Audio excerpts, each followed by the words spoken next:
Bonjour à tous, c'est toujours le frère Zulula dans les révélations dans le mystère caché de Dieu.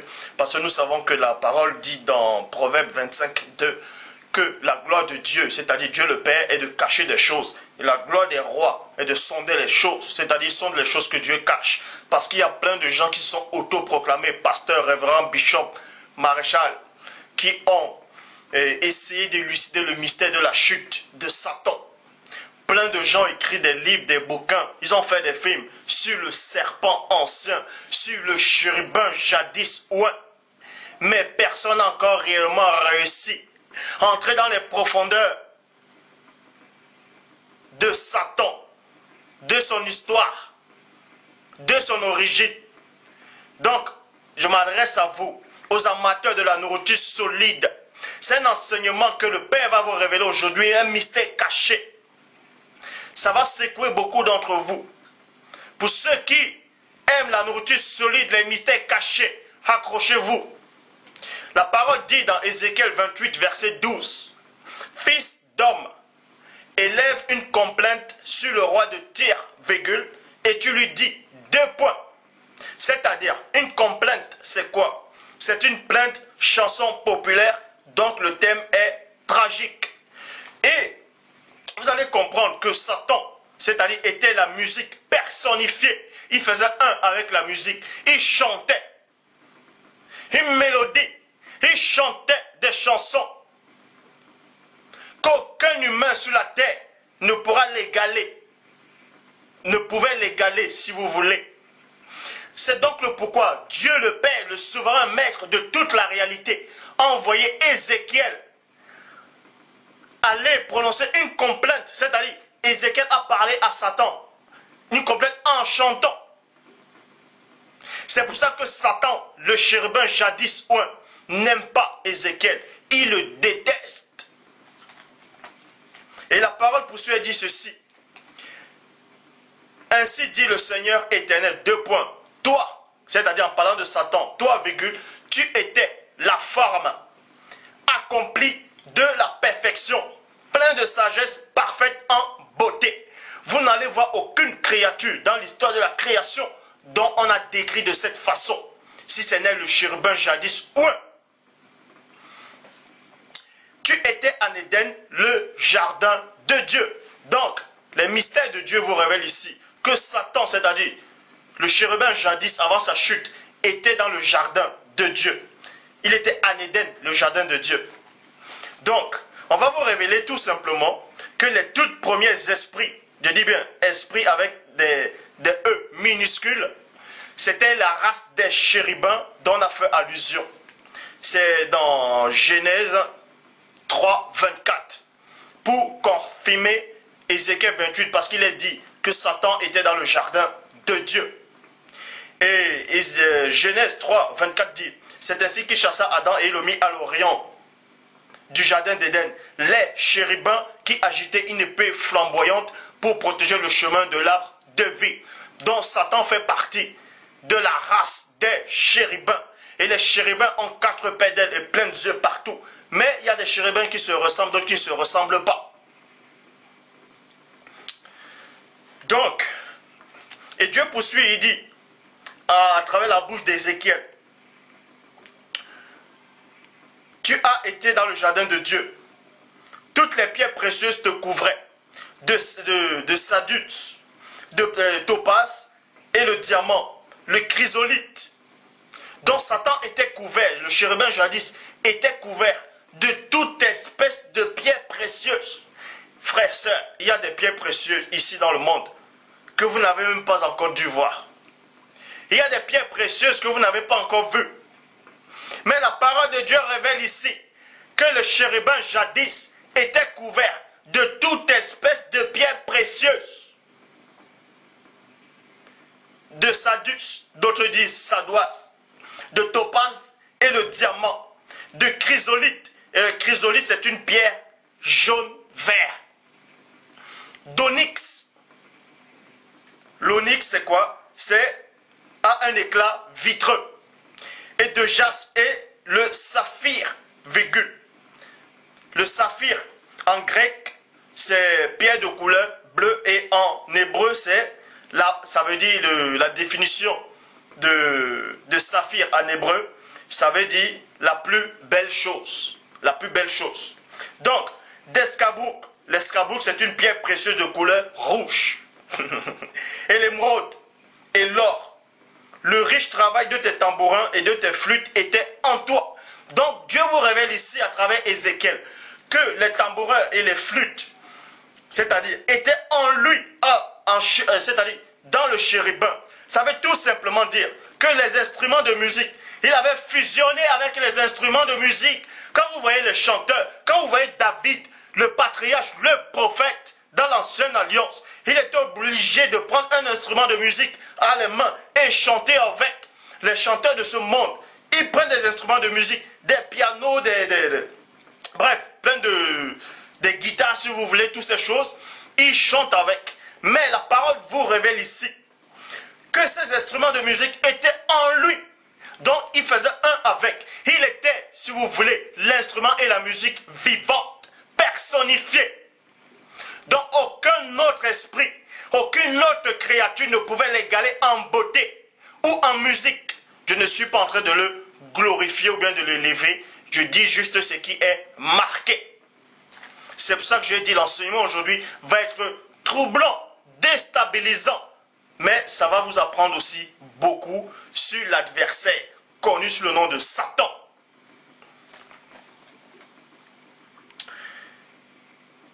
Et l'émeraude et l'or, le riche travail de tes tambourins et de tes flûtes était en toi. Au jour où tu fus créé, ils étaient préparés. Point. Verset 14. Tu étais un chérubin ou un. Ouvrez attentivement les oreilles, frères et sœurs en Christ, vous qui aimez les bonnes révélations. Le verset 14 d'Ézéchiel 28 vous révèle ici que Satan était un chérubin ou un protecteur. Et le mot ou un, la définition de la phrase ou un, c'est quoi? C'est quelqu'un qui a reçu. C'est une action d'oindre, d'appliquer de l'huile sainte sur une personne. Quand vous voyez dans Psaume 45, verset 7 dit, Christ, vous allez apprendre que dans Psaume 45, verset 7, Christ aussi avait été ouin. De même que Satan, jadis le chérubin ouin, a été ouin par l'Éternel des armées, par le Dieu vivant, le Dieu grand, glorieux et redoutable. On vous apprend aussi que Christ aussi avait été ouin. Pourquoi cette comparaison? L'enseignement d'aujourd'hui va vous troubler. Aux ailes déployées, et je t'avais embelli tel, je t'avais établi tel, donc Dieu l'avait établi tel. Dieu ne crée pas le mal. Dieu a créé le chérubin ouin, pur, parfait en beauté. Et le chérubin a voulu être Dieu. Et tu étais sur la sainte montagne de Dieu. Tu marchais au milieu des pierres étincelantes. Point. Donc, donnez-moi un verset ou bien montrez-moi un verset. Peut-être vous avez déjà dû lire ce verset. Une créature qui est sur la montagne, la sainte montagne de Dieu. Donc, tu fus parfait dans tes voies depuis le jour où tu fus créé jusqu'à celui où l'iniquité s'est trouvée en toi. Donc, Satan a été parfait dans tout ce qu'il a fait. Quand Dieu a créé le chérubin ouin, il a marché selon les voies du Père. Et tous les autres créatures célestes l'admiraient. Mais, jusqu'au jour où l'iniquité a été trouvée en lui, le mal a été trouvé en lui. Pourquoi? Dans le verset 16 dit, par l'abondance de ton trafic, virgule, ton intérieur a été rempli de violence et tu as péché ton intérieur. Donc c'est à l'intérieur de lui. Pourquoi? Parce que Jacques 1, 14 à 15 dit, mais chacun est tenté quand il a tiré à amoncé par sa propre convoitise. Point. Puis la convoitise, lorsqu'elle est conçue, enfante le péché. Et le péché, c'est-à-dire le péché, c'est la désobéissance. Et le péché étant consommé, produit la mort. C'est pour ça que Ésaïe 14, 14 dit, c'est Satan qui disait, c'est le chérubin ouin, je serai semblable au Très-Haut, Vous voyez, je monterai sur les nuées, sur le sommet des nuées, virgule. Je serai semblable au très haut, point. Il y a un point. Donc Satan, c'était son premier péché. Il voulait être le Père. Il voulait être semblable au divin, au tout-puissant, au souverain maître de toute la réalité. C'est pour ça qu'il dit dans Ésaïe 14, 14, je serai semblable au très haut. Et Dieu dit ceci, dans le verset 16 d'Ézéchiel 28.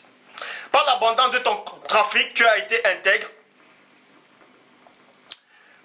Plutôt, par l'abondance de ton trafic, ton intérieur a été rempli de violence et tu as péché. Et je te précipite de la montagne de Dieu. Vous allez comprendre que c'est sa toute première chute. La toute première chute de Satan, du chérubin ouin, du grand dragon, le serpent saint, dont il est fait allusion d'Apocalypse 12, 9. Il a été chassé, il a été précipité de la sainte montagne du Père. Comme une chose profane, virgule. Et je t'ai fait disparaître, chérubin protecteur, du milieu des pierres étincelantes. Donc, premièrement, sa première chute, c'est quoi? C'est que Dieu le bannit de sa sainte montagne. Et la deuxième chute de Satan, on vous révèle maintenant sa deuxième chute. Sa deuxième chute, c'était quoi? Il a été chassé aussi du milieu des pierres étincelantes, c'est-à-dire de la mer céleste, des autres anges, chérubins, archanges, séraphins, trône, dignité, domination. Il a été chassé du milieu d'eux. C'est sa deuxième chute.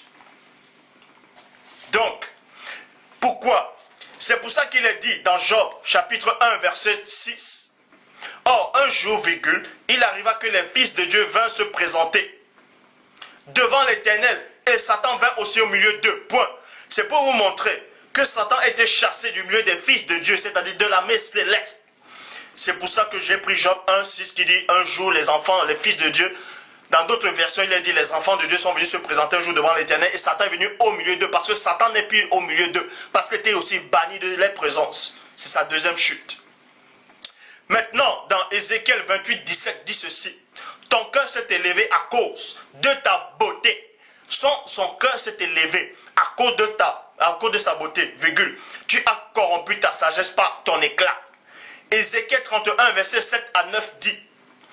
Tu étais beau par la grandeur, par sa grandeur. Il était beau par sa grandeur, virgule. Par l'étendue de ses branches, car ses racines plongeaient dans les eaux abondantes. Point. Les cèdres, vous allez comprendre qu'on parle spirituellement et physiquement. Parce que Dieu dit dans Job 33, 14, Dieu parle cependant tantôt d'une manière, tantôt d'une autre, et non, on n'y prend point garde. Ça veut dire, quand on parle des cèdres ici, vous allez comprendre spirituellement aussi que c'est une autre forme d'existence, d'autre esprit. Les cèdres du jardin de Dieu ne lui surpassaient point. Et les cypres, c'est aussi d'autres formes de vie, n'égalaient point ses branches, virgule. Et les plantains, c'est-à-dire c'est une autre forme d'existence, n'étaient point comme ses rameaux. Aucun arbre du jardin de Dieu ne lui était point comparé en beauté. Il était couvert de toute espèce de pierres précieuses. C'était la cerise sur le gâteau. Les autres anges, les autres chérubins, séraphins, archanges, trône, dignité, domination, les 24, toute forme d'existence, c'est-à-dire esprit avec les E minuscules, c'était le gâteau. Et Satan, le chérubin ouin jadis, était la cerise sur le gâteau. C'est pas moi qui le dis, c'est la parole qui le dit. Je l'avais embelli par la multitude de ses branches. Et tous les arbres d'Éden dans le jardin de Dieu lui portaient envie. Donc on vous révèle ici que même les arbres du jardin de Dieu lui portaient envie.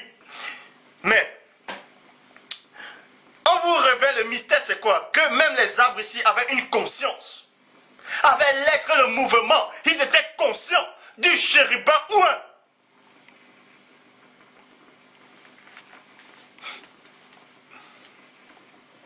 Mais ces arbres-là, c'est quoi? Vous allez comprendre que c'est aussi spirituel. Ézéchiel 28, 17. Ton cœur s'est élevé à cause de ta beauté. Vous voyez? Daniel 5, 20 dit. Mais lorsque son cœur s'éleva et que son esprit s'endurcit jusqu'à l'arrogance, virgule, il fut précipité de son trône royal et dépouillé de sa gloire. Point. Ésaïe 14, verset 13 dit, tu disais à ton cœur, deux points. On vous révèle ici que même Satan, le chérubin jadis, a un cœur. Il avait aussi le cœur.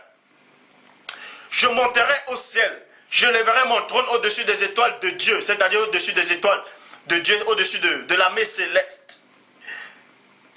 Je m'asserai sur la montagne de l'Assemblée, virgule, à l'extrémité du septentrion. C'est pour ça qu'il est dit dans Psaume 48, versets 3 à 4. Belle est la colline, virgule, joie de toute la terre, la montagne de Sion, du côté septentrional. C'est la ville du grand roi, c'est la ville de l'Éternel des armées, c'est la ville du Tout-Puissant. Dieu dans ses palais est connu pour une haute retraite. Point. Et Satan voulait aller sur cette retraite, il voulait avoir sa retraite là. C'est pour ça qu'il a dit, Ésaïe 14, 14, je monterai sur le sommet des nuées, virgule, je serai semblable au Très-Haut. Ézéchiel 28, verset 2 dit, ton cœur s'est élevé et tu as dit, deux points, je suis Dieu, virgule. Verset 6, c'est pourquoi ainsi parle le Seigneur éternel. Parce que tu prends ta volonté pour la volonté de Dieu. Ézéchiel 26, verset 13. Je ferai cesser le bruit de tes chants, virgule, et l'on n'entendra plus le son de tes hampes. Point. Ézéchiel 31, verset 10 à 11. C'est pourquoi ainsi parle le Seigneur éternel, deux points. Parce qu'il avait une tige élevée, parce qu'il a lancé sa cime du milieu, au milieu d'épais rameaux, et que son cœur était fier de sa hauteur, virgule. Là, vous allez comprendre maintenant. On va vous révéler la troisième chute de Satan. Parce que la toute première chute de Satan, il était expulsé du jardin de Dieu, de la sainte montagne du Père. Et sa deuxième chute, c'est il était banni de la présence des esprits spirituels dans le ciel. Et la troisième chute ici, c'est quoi? C'est pour ça que Dieu dit ici, je l'ai livré entre les mains du héros des nations, qui le traitera selon sa méchanceté. Je l'ai chassé. C'est-à-dire, on le chasse maintenant du royaume du Père. Parce que Yahushua dit, il y a plusieurs demeures dans la maison de mon Père. Et on l'a chassé de toutes ces demeures. Dans la demeure sainte, je l'ai chassé. C'est pour ça qu'il est dit dans Daniel 12. C'est-à-dire, Dieu va le livrer entre les mains du héros des nations. Et c'est qui le héros des nations? Pour voir le héros des nations, vous allez dans Daniel chapitre 12, verset 1. En ce temps-là se lèvera Michael, virgule, le grand chef, le défenseur des enfants de ton peuple. Ce sera une époque de détresse pour le chérubin ouin, connu dans les annales de la création. C'est pour ça qu'il est dit dans Jean chapitre 12, verset 31. Maintenant a lieu le jugement de ce monde. Maintenant le prince de ce monde sera jeté dehors. Donc Satan sera jeté dehors. Et comment ça va se passer? Dehors où? Donc il va être expulsé du royaume, tous les royaumes, c'est-à-dire toute la demeure du Père. C'est pour ça qu'il est dit dans Apocalypse chapitre 12, verset 7 à 9. Il y eut guerre dans le ciel. Michel et ses anges combattirent contre le dragon, virgule, contre le dragon, point. Et le dragon et ses anges combattirent, mais il ne fut pas le plus fort, et les places ne furent plus trouvées dans le ciel. Il fut précipité, le grand dragon, le serpent, ainsi que le diable de Satan. Celui qui séduisit toute la terre, il fut précipité sur la terre. Et ses anges furent précipités avec lui. Point. C'est pour ça qu'il est dit dans Ésaïe chapitre 14, verset 12. Te voilà tombé du ciel. Te voilà tombé du ciel, virgule. Astre brillant, fils de l'aurore. Maintenant, frères et sœurs en Christ, accrochez-vous. Accrochez-vous maintenant. Je vais vous donner un autre verset qui risque de vous troubler. Je vais aller dans la version de Martin 1744 qui dit: comment es-tu tombé des cieux, étoile du matin? Parce que dans la version de Martin 1744, Satan, on l'appelle l'étoile du matin, c'est-à-dire c'est l'étoile du matin qui est tombée. Or, dans Apocalypse chapitre 2, verset 28 dit ceci. C'est et je lui donnerai l'étoile du matin. Mais dans Ésaïe, on vous apprend que le chérubin, c'était l'étoile du matin. Et dans Apocalypse, il est dit, et je te donnerai l'étoile du matin. Est-ce qu'on va vous donner Satan? Point d'interrogation. Parce que quand vous lisez dans Apocalypse chapitre 22, verset 16, qui dit, moi, Yehoshua, j'ai envoyé mon ange pour vous attester ces choses dans l'église, dans les églises, point. Je suis le rejeton et la postérité de David, l'étoile brillante du matin, point.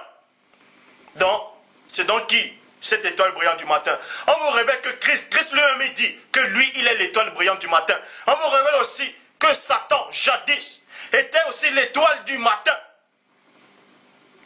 C'est quoi l'étoile du matin? Pourquoi? Pourquoi Satan était le fils de l'aurore, l'astre brillant?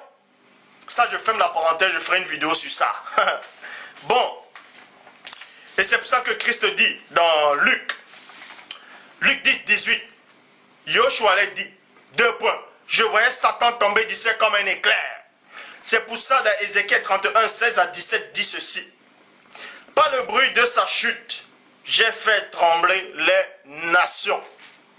Donc, frères, sœurs, ça c'est la véritable histoire du chérubin de Satan. C'est son histoire. Comment il a été jadis. Parce que jadis, il était couvert de toute espèce de pierres précieuses. De sadoine, topaz, diamant, chrysolite, onide, saphir, escarboucle, émeraude d'or. Il était à part dans la création du Père. Mais il a perdu cette position. Donc ça veut dire, la leçon que vous devez tirer là, dans cet enseignement aussi, c'est que si le Père n'a pas épargné la cerise sur le gâteau, parce qu'il a péché, comment il va aussi vous épargner, vous qui péchez, vous qui venez raconter des hérésies. Et dans la prochaine vidéo, je vais faire une autre vidéo sur avant qu'Abraham fût, je suis. Parce que plein de gens ne comprennent pas ce verset. Jusque-là, vous voyez, Christ a dit, avant qu'Abraham fût, je suis. Donc, parce que Dieu, pas dans l'Ancien Testament, dit à Moïse, va dire aux enfants d'Israël, je suis dans, vous voyez. Donc, ça veut dire, c'est lui qui est Dieu le Père. Je vais vous démontrer que vous n'avez pas compris les Écritures. Que Dieu soit avec vous.